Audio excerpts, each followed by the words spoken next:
Hi folks, stay tuned because we have a very special episode today from the Tide to Your Table because it's a glorious day. It's introducing the new skiff. Stay tuned.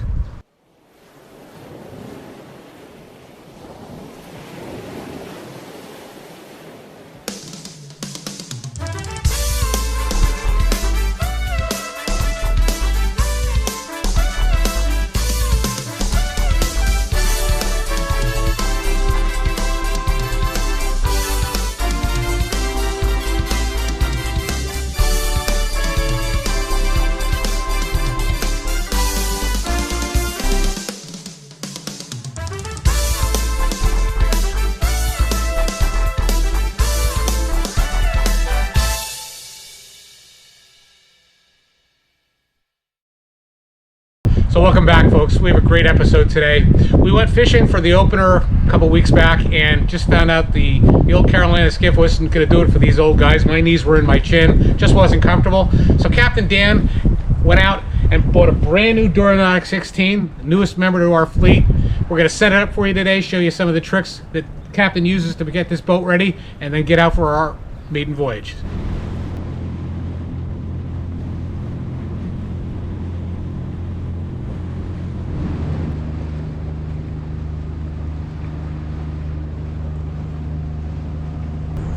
Hey folks, so we picked up this Duranautic 16 utility V-hull. It's an all aluminum boat. We picked it up at Bry's from Neptune, New Jersey. Great outfit, they've been there for over 50 years. Awesome people. So we went up to the Duranautic from the Carolina skiff. It was way too low to the water. Very heavy boat for a 16-footer, so we moved up to a 16-foot aluminum boat. Bigger beam, actually about 10 inches longer. And it's outfitted with a Duhatsu 30 horsepower 4-stroke outboard, which I was told this is exactly what Mercury uses for their, I think, 40 and below engines, and it does match exactly what my Mercury looks like on the Carolina skiff, which happens to be a 4-stroke 30 outboard. The boat, if you can, Mike, come over here. It's got seating for, they say 7 passengers, easily fits 7. I think we'll be comfortable with 5. It's mainly for about 4 people that are going to do fishing on the boat. Everything's aluminum. The only unfortunate thing about this boat, there is absolutely no storage. So I'm going to show you how we're going to outfit the boat, how we're going to store some of our gear, and how we're going to put this unit, which is our Garmin multi-function display, which has got depth finder, fish finder, and the GPS. We're going to install this without making any holes. We're also going to put in our navigation lights without making any holes, and our fire extinguisher, which I read 2 things. It's not required for a boat like this.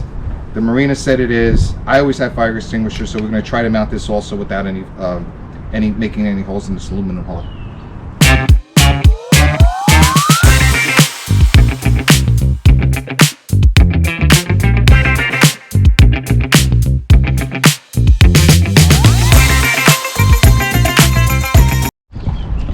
Hey folks, before we get started showing you how we outfitted the boat, I figure I'd show you the Duramax 16. This is the inside. Plenty of seating. Definitely gunnels are much higher than the Carolina skiff. Should make it safer and allow us to go on a couple rough days when the Barnegat Bay is a little bit choppy. You can see it here. We keep it on a floating dock. And I'm going to start at the back of the boat, and I'll give you guys a tour and then show you how we outfitted it. Okay, so I'm sitting at the back of the boat, and you can see here plenty of room for about 4 fishermen. Big guys can fit in this boat easily. And one thing I want to bring your attention to, it does come, it's pretty a raw boat, absolutely no storage like I mentioned before. These benches are foam filled, so there's no compartments to keep life preservers or anything like that. The floors are bare aluminum, but I did order the floor inserts that's going to make it a flat bottom or flat floor. I guess it comes with some sort of carpeting, which would be a whole lot better than keeping our equipment on raw aluminum.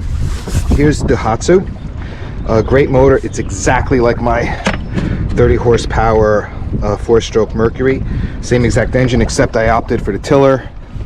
Keeps the boat lighter. We don't need a console or anything like that. So I'm going to start at the battery.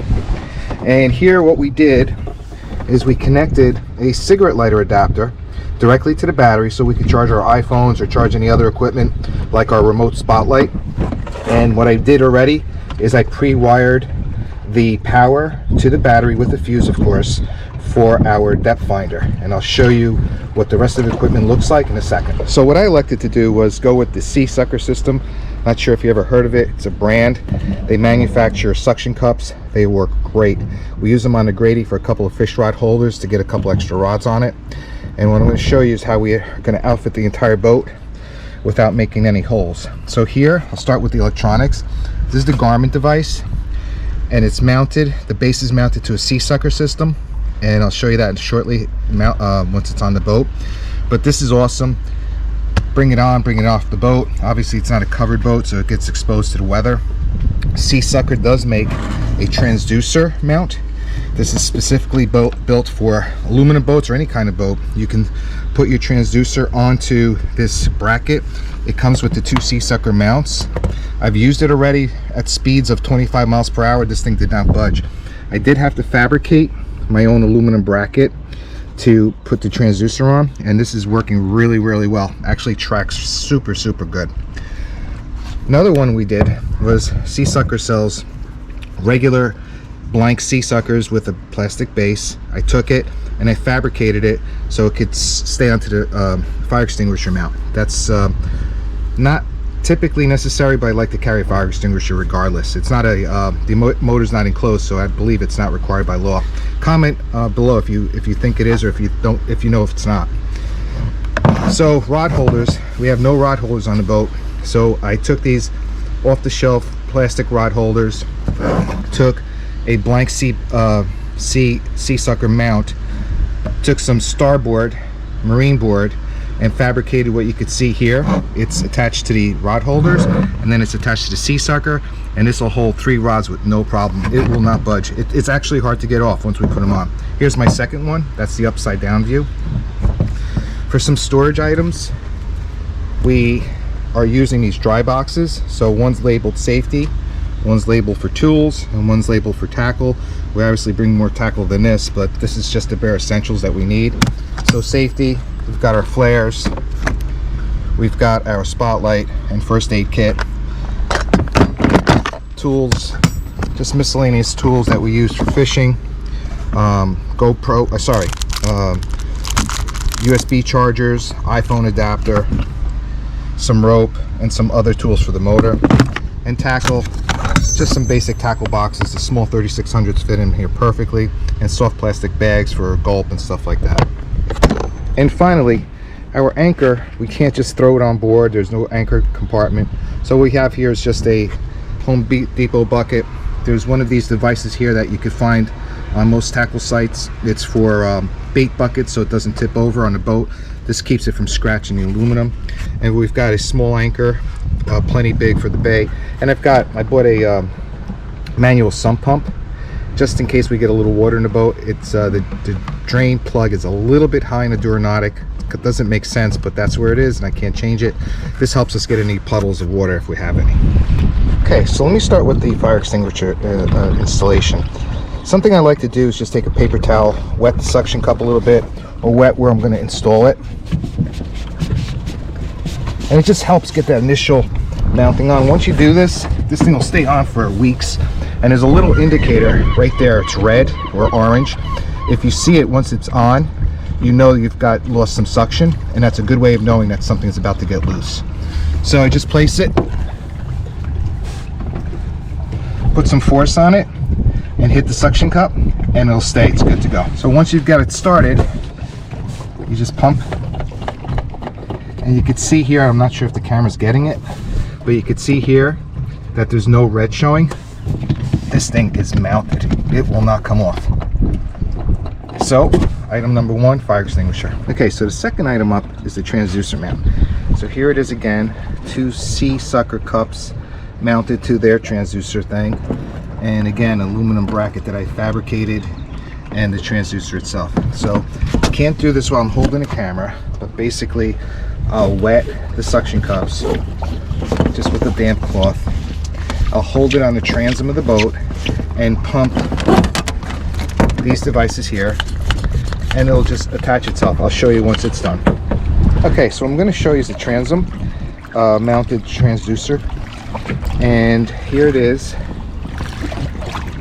You can see it's mounted to the back of the boat, and the suction cup pumps are right here, not showing any sign of orange, so that means the suction's good, and that actually stays on very well.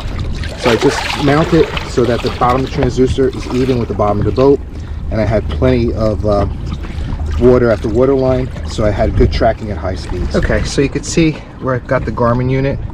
The wires are here, and there's the wire from the battery, comes right here. They've got these great ends that have like a rubber cap on it, so this power cable, when it's out in the weather, will prevent it from getting corroded and weathered, since there's no way to protect it. So basically, this is where I'm mounting it. I'm just going to take a little wet rag, wet the area, hold it down, pump it, and you can see right there, that ain't going anywhere. Okay, so here's what we got so far. We've got our fire extinguisher, transducer, electronics, and now we've got our rod holders. I had to do this by myself. Couldn't hold the camera. You can see the SeaSucker right there up against the aluminum fiberglass. It'll work fine. This happens to be aluminum. Here's our other one. 6 rods for the bay is plenty. And I can always make another one and install it anywhere. We can install it on the benches. We can install it closer to the front. So right here at midship is where it's going to stay. I'll show you the next step. So folks, here's the Duranautic 16 all rigged up. You can tell I've got the rod holders in. I've got 6 rods in there, and I think I'm going to go for more. I'm going to make this thing look like a porcupine. Let me start at the bow. Forgot to mention we've got our running light. So this is just a battery operated light, and it just clips on, so we could take this off. No need to hardwire anything. LED will last forever, and it's got the standard, I think, 3-mile visibility. We've got our anchor locker, if you will. So it's a Home Depot bucket outfitted with our anchor, chain, rode. We've got a little quick sump pump, actually bilge pump, manual bilge pump. And we've got our 3 safety boxes, or tools, safety and tackle. Stay out of the way. Probably going to build some sort of crate for that. And once the flat floors are in, that'll stay nice and secure. Forgot to mention the Mustad dry bag. This thing will stay dry. The bottom's solid, so it won't get any water if there's water in the bilge. This is a pretty dry boat, but this is where we'll keep all our life preservers. And we'll set up another one for miscellaneous gear. Again, rod holders. And they're very secure. These things are not moving. And you can tell suction right there, no red, no orange showing, so I know those things are tight. Moving to the aft, we've got our fire extinguisher. We talked about the battery charger, or a cigarette lighter attached to the battery, hardwired depth finder power. I'll plug that into the back, and our depth finder GPS and sounder. So this will wrap up this video. We hope you enjoyed this, how to outfit your boat without making any holes. Very simple to do. The SeaSucker systems, we've been using them for a while. They're great. Again, with our boxes, the bucket, our dry bag, we keep everything on this boat easy to remove. This boat's open to the weather. We do have a canopy for it, but it's off for now. We'll probably put it on when the summer months, when it gets hot. This will be our bay boat, our clamming boat, our fluking boat in the shallows, and our just get out in this quick ride boat. Hope you enjoyed this video, and we'll see you soon, folks. Thank you.